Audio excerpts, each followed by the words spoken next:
আসসালামু আলাইকুম। অনেকেই আমাদের ফেসবুকের পেজ আছে বাট ডিলিট করতে পারি না। সেক্ষেত্রে সহজেই ফেসবুকের পেজটা ডিলিট করতে পারবেন এরকম উপায় আমি বের করে দিচ্ছি। ফার্স্ট অফ অল আপনারা আপনাদের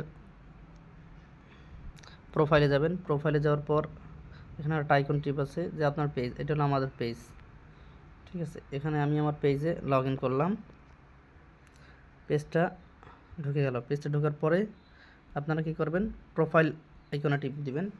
প্রোফাইল আইকন টিপ দেওয়ার পরে এখানে একটা সেটিংস আছে, সেটিংয়ে টিপ দিবেন। সেটিংয়ে টিপ দেওয়ার পরে একটু স্ক্রল করে নিচে আসবেন।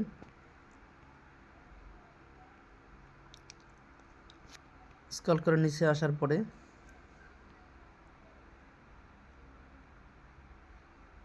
অ্যাক্সেস অ্যান্ড কন্ট্রোল নামের একটা আপনারা অপশান পাবেন। অপশানে ক্লিক করবেন।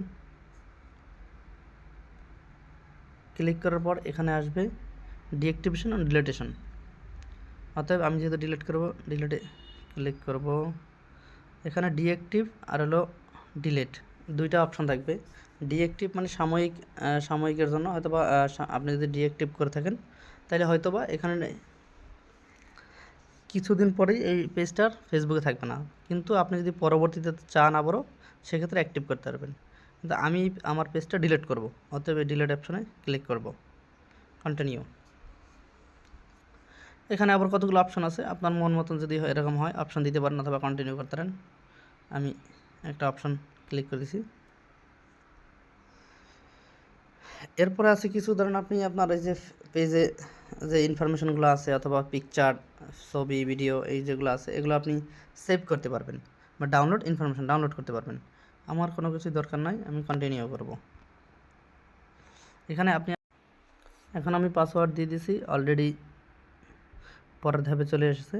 কন্টিনিউ করব, দেন ডিলিট হবে। এখন এই যে আমার যে পেজটা ওরা সামনে দিছে, আবারও রিমাইন্ড করতেছে আমাকে যে ডিলিট করব কিনা। আমি ডিলিট করব, ডিলিট পেজ।